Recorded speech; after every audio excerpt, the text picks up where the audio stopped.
को खिला देना, ये एक चीज। फिर तुम्हारे पास इतना पैसा होगा कि तुम्हारे 7 जन्मों की गरीबी दूर हो जाएगी और आने वाले समय में तुम्हारे पास पैसा ही पैसा होगा। आज इस वीडियो में जिस बारे में मैं तुम्हें बताने वाला हूँ वो कोई साधारण उपाय नहीं है, बल्कि हजारों साल पुरानी एक ऐसी दिव्य परंपरा है जो अगर तुमने सही श्रद्धा से, सही भावना से कर ली तो तुम्हारी किस्मत की दिशा बदलते देर नहीं लगेंगी। साथियों, इस वीडियो को अंत तक जरूर देखना, क्योंकि महाशिवरात्रि का पर्व आने वाला है। महाशिवरात्रि सिर्फ एक त्योहार नहीं है, ये आत्मा को झंझोर कर रख देने वाली एक ऐसी महान रात है जब साक्षात महादेव महाकाल भोलेनाथ जागृत अवस्था में रहते हैं, जो ब्रह्मांड की ऊर्जा अपने चरम पर होती है। जब किया गया एक छोटे से छोटा काम भी लाखों गुना ज्यादा फल देता है। इसलिए महाशिवरात्रि का शास्त्रों में बेहद खास महत्व है। शास्त्रों में साफ साफ कहा गया है कि महाशिवरात्रि की रात वह रात है जब शिव और शक्ति का मिलन हुआ, जब सृष्टि की एक नई शुरुआत हुई, जब मनुष्य को अपने जीवन की दिशा सुधारने का सबसे बड़ा मौका मिला। यही कारण है कि महाशिवरात्रि को जागरण की रात कहा गया है, क्योंकि इस दिन जो जाग गया वो जीवन में कभी सोया नहीं रहता। फिर उसके जीवन में वो सब कुछ आ जाता है जिसका वो मोहताज होता है। साथियों, आज की वीडियो तुम भी अंत तक देखना, क्योंकि महाशिवरात्रि के दिन तुमने ये गुप्त उपाय कर लिया तो तुम्हारी किस्मत में भी 4 चांद लग जाएंगे। जो सपने तुमने देखे थे वो पूरे हो जाएंगे, जो मन में इच्छा थी वो अधूरी नहीं रहेंगी।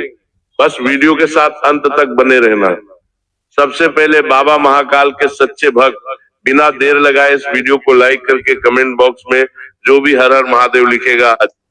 नंदी जो मुख्य तौर पर एक बैल है, जो शिव के सबसे पहले गण माने गए हैं, जो शिव की हर आज्ञा का पालन करते हैं और जिनकी आंखों में आज भी करुणा और शक्ति दोनों को हमें अद्भुत संगम दिखाई देता है। अब बहुत कम लोग ऐसे हैं जो जानते हैं कि नंदी केवल भोलेनाथ के वाहन नहीं है, बल्कि नंदी धर्म के प्रतीक है, धैर्य के प्रतीक है, शक्ति और सहनशीलता के प्रतीक है। बैल वास्तव में वह प्राणी होता है जो बिना शिकायत के बोझ ढोता है, खेत जोतता है और मनुष्य का पेट भरता है, और बदले में वो हमसे बहुत कुछ नहीं चाहता, केवल थोड़ा सा अन्न चाहता है। यही कारण है कि हमारे शास्त्रों में बैल को गौवंश का महत्वपूर्ण अंग माना गया है, और यही कारण है कि शिव को भी नंदी बेहद पसंद है। वह नंदी को अपने करीब रखते हैं और भोलेनाथ को नंदी अत्यंत प्रिय है। आपने देखा होगा हर शिव मंदिर में नंदी की मूर्ति शिवलिंग के ठीक सामने लगी होती है। इसका अर्थ सिर्फ इतना नहीं है कि नंदी शिव को देख रहे हैं, बल्कि इसका बहुत गहरा अर्थ है कि जो भी भक्त नंदी के माध्यम से शिव को देखता है उसकी मनोकामना सीधे भोलेनाथ तक पहुंच जाती है। इसलिए पुराने जमाने में साधु संत सबसे पहले नंदी के कान में अपनी इच्छा कहते थे, क्योंकि साक्षात भोलेनाथ ने यह बात बताई है कि जो भी मेरे दर्शन से पहले नंदी के कान में अपनी समस्या, अपनी इच्छा बोलता है, उसका समाधान मैं तुरंत कर देता हूँ। क्योंकि माना जाता है कि नंदी वह संदेश कभी व्यर्थ नहीं जाने देते और सीधा महादेव तक पहुंचा देते हैं। अब तुम जरा सोचो और मेरी बात को बड़े ध्यान से सुनना। इस वीडियो को बिल्कुल अंत तक देखना, क्योंकि आगे जो मैं बात तुम्हें बताने जा रहा हूं वो तुम्हारे होश उड़ा कर रख देगी। हो सकता है तुम जब रास्ते से गुजर रहे होंगे, बाजार जा रहे होंगे, तो तुम्हें कहीं ना कहीं रास्ते में नंदी बैल दिखाई दे, लेकिन आज तक तुमने ये उपाय नहीं किया, क्योंकि इससे पहले तुम्हें इस उपाय की जानकारी नहीं थी। लेकिन आज तुम्हें ये उपाय सुनने को मिल रहा है। बहुत मेहनत से आज की वीडियो बनाई है। इस वीडियो को अंत तक जरूर देखना और महादेव के भक्त इस वीडियो को लाइक करना मत भूलना। अगर नंदी शिव के इतने प्रिय है, शिव के द्वार के रक्षक है, हर पल उनकी सेवा में तत्पर रहते हैं, तो सोचो महाशिवरात्रि के पावन पर्व पर अगर तुमने नंदी की सेवा कर दी तो भोलेनाथ तुमसे कितने प्रसन्न हो जाएंगे। ये वही रहस्य है जिसके बारे में आज मैं राज खोलने वाला हूँ और तुम्हें सच्चाई बताने वाला हूँ। मेरी बात को बड़े ध्यान से सुनना, लेकिन उससे पहले तुम एक बात गांठ बांध लो कि गरीबी आखिर क्यों आती है। हमारे कमेंट बॉक्स में अक्सर ये प्रश्न होता है, गुरुजी जीवन में गरीबी बहुत है, पैसों की कंगाली बहुत है, काम नहीं बनता, पैसा नहीं आता, हाथ में पैसा नहीं टिकता। अक्सर ये प्रश्न बार बार पूछा जाता है, और अगर तुम्हारा भी यही प्रश्न है तो नीचे कमेंट बॉक्स में जरूर बताना। गरीबी वास्तव में केवल पैसों की कमी नहीं होती।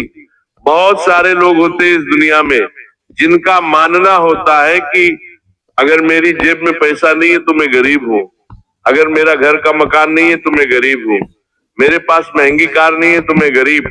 लेकिन वास्तव में गरीबी तब आती है जब इंसान का पुण्य समाप्त हो जाता है, जब वो इंसान अन्न का अपमान करता है, जीव जंतुओं के प्रति क्रोध दिखाता है, उन पर निर्दयता करता है, जब इंसान केवल लेने की सोचता है, कभी देने की नहीं सोचता। ऐसे लोगों के जीवन में गरीबी आती है। अगर वो इंसान पुण्य करेगा ही नहीं तो रात दिन कहीं ना कहीं उससे पाप तो होंगे ही। अगर तुम्हारे जीवन में तुम थोड़े बहुत पुण्य करते रहोगे तो तुम्हारे छोटे मोटे पाप समाप्त होते रहेंगे।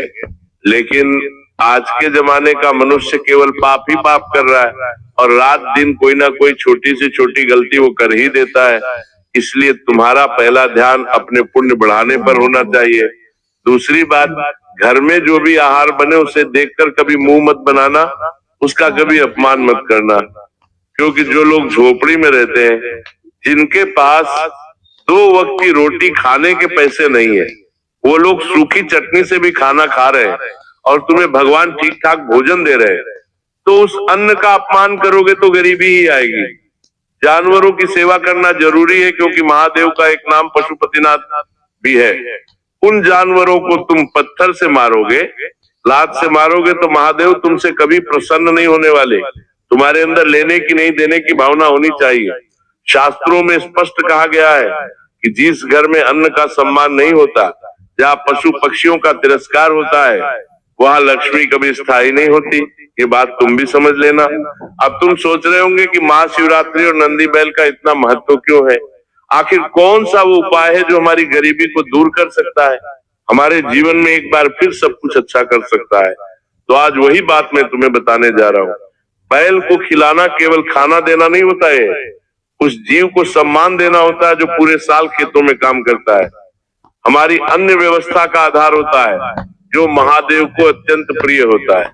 जब आप महाशिवरात्रि को बैल को श्रद्धा से भोजन कराते हैं तो आप 3 काम एक साथ करते हैं। पहला, आप जीव सेवा कर रहे होते हैं, दूसरा आप अन्नदान कर रहे होते हो, और तीसरा आप शिव के सबसे प्रिय गण की सेवा कर रहे होते हैं। ये तीनों पुण्य मिलकर एक ऐसा कर्म बनाते हैं जिसका प्रभाव सीधा आपकी आर्थिक स्थिति पर पड़ता है। पुण्य मिलकर एक सेवा कर्म बनाते हैं, पैसों की स्थिति पर पड़ता है और आपके 7 जन्मों की गरीबी दूर हो जाती है। लेकिन सवाल अभी भी यही है कि महाशिवरात्रि के दिन हमें नंदी बैल को क्या खिलाना है, कौन सी चीज खिलानी है जिससे प्रभाव सकारात्मक हो। कहीं जाने अनजाने में हम कोई ऐसी चीज ना खिला दे जिससे प्रभाव उल्टा हो जाए। वो जानने के लिए वीडियो के साथ अंत तक बने रहना। महाशिवरात्रि की रात इसलिए खास है क्योंकि इस रात किया गया पुण्य कई जन्मों तक ज्यादा फल देता है। जब आप बैल को रोटी, गुड़, चना, हरा चारा या अन्न खिलाते हैं और मन ही मन भोलानाथ से प्रार्थना करते हैं कि ये नाथ, जैसे आपने इस जीव को मेरे माध्यम से भोजन दिया, वैसे ही मेरे घर में अन्न और धन की कभी कमी ना आए, तो ये प्रार्थना तुम्हारी कभी खाली नहीं जाएगी। आज के समय में लोग मंदिर जाकर सिर्फ फूल और बेलपत्र चढ़ाकर ये सोचते हैं कि मेरा काम पूरा हो गया, मैं मंदिर चल गया, मेरे से पूजा पाठ हो गए। लेकिन शिव कर्म के देव है, धार्मिक दिखावे के देव नहीं है। महादेव का एक नाम आशुतोष भी है जो बहुत छोटे से पुण्य कर्म से ही प्रसन्न हो जाते हैं। लेकिन अगर तुम कोई गलती करते हो तो उनका एक नाम चित तुम हठ योगी भी है। मतलब फिर तुम कितने काम कर लो वो तुम्हारी नहीं सुनेंगे। इसलिए भाव और श्रद्धा बहुत ज्यादा जरूरी है। और महाशिवरात्रि के दिन नंदी बैल को ये खिलाओगे लाभ, तुम तभी पाओगे, इतना तुम ध्यान रख लेना। क्योंकि महाशिवरात्रि के दिन नंदी की सेवा, बेल की सेवा सीधे शिव की सेवा मानी जाती है। इसलिए महाशिवरात्रि के दिन ये छोटा सा काम आपकी पूरी जिंदगी